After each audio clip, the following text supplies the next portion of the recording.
I'm going to tell you right now, Bobby Kennedy was magnificent.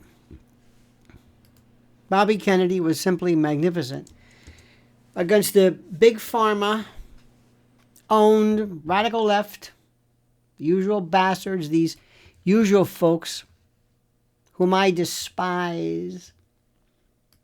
Whom I despise, my friends. He was simply put grand. Grand. He was perfect. And I watched today to see what these people would do, how they would besmirch this man, how they would libel him, how they will claim that he said that he's somehow anti-vaccine when he never has been. He repeatedly has said, I'm not anti-vaccine. His kids are vaccinated. I don't even know. His line was, the best line ever, was he said, I'm against mercury in fish, but I'm not against fish.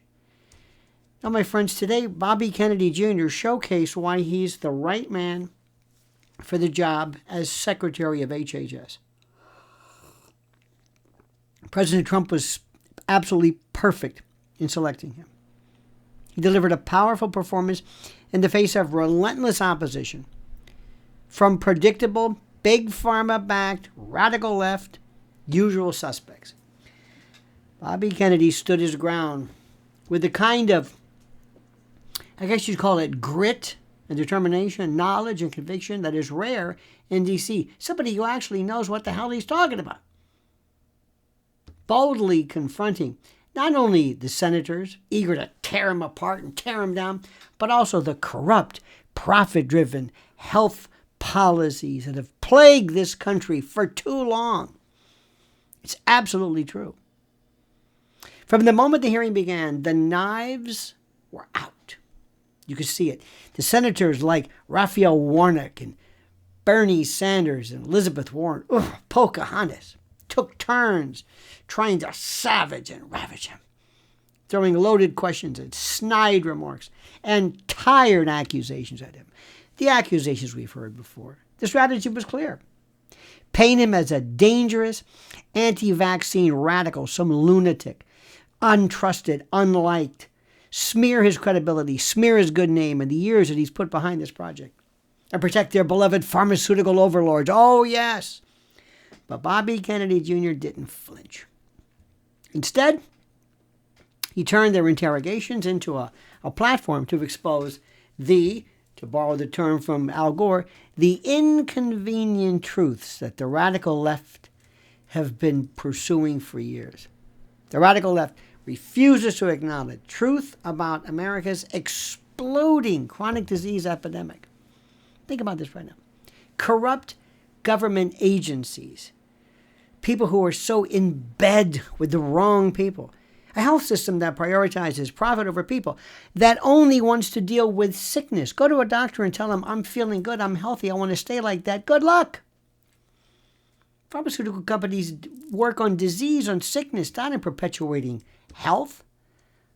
And then this Warnock, or Warlock as I call him, tried to corner him over past statements comparing the rate of vaccine-related injuries to atrocities.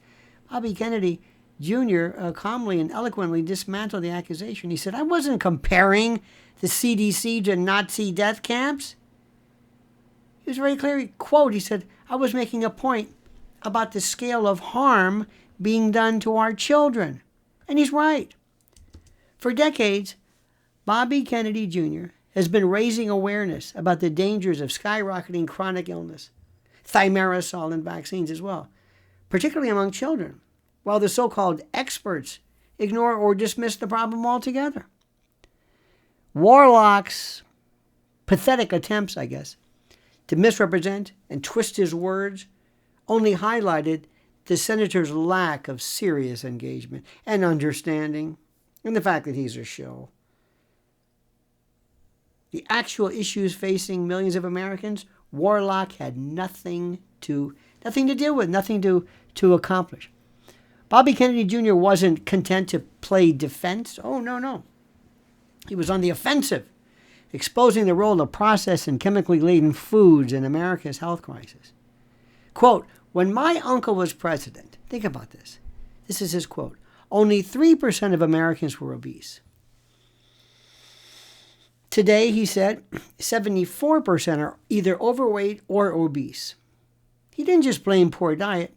He laid out the harsh reality of a lot of things. Our diet. And I would also throw in GMOs and the fact that people aren't really eating real food. That Americans are being poisoned by a food supply stuffed with harmful additives and chemicals. 10,000 of them, he said, to be exact. 10,000 compared to just 400 in Europe. He said, our country isn't going to be destroyed because we get the marginal tax rate wrong. It's going to be destroyed if we continue down this trajectory of chronic disease. How can the radical left argue with that? How?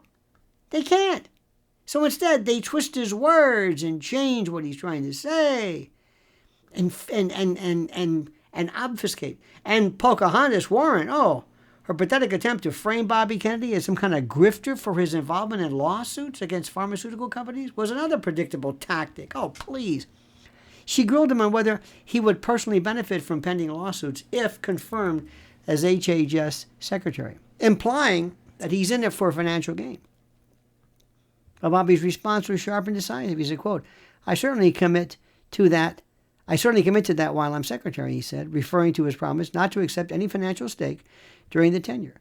Warren and her radical allies, who were happy to line their campaign pockets and line their coffers, rather, in their pockets with big pharma donations and the like, were left scrambling. What do I do? What do I say? For once, think about this. For once, someone with integrity is stepping into a position of power, and they don't know how to handle it. Kennedy made it clear that he and President Trump, while they may agree to disagree on issues like climate change, share a unified mission to make America healthy again. And in a moment that was as refreshing as it was unexpected, even Bernie Sanders admitted that he supports Kennedy's Make America Health Again vision.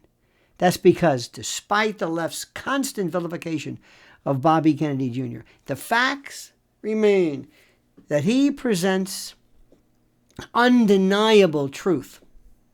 Chronic illness is ravaging this country, and the solutions pushed by the pharmaceutical industrial complex, endless prescriptions and reactive treatments, aren't solving the problem. RFK Jr. understands that prevention, clean food, and transparency are the keys to reversing this trend. That's absolutely, positively the truth. It was magnificent to watch, my friend. I hope you see it. Thank you for watching this. Please make sure you subscribe to this channel. 87% of the people who watch my videos on this channel don't subscribe. Subscribe. Like this video. Hit that little button so you're notified of live streams and new videos. And whatever you do, I ask you to comment. Comment. Comment as you see fit.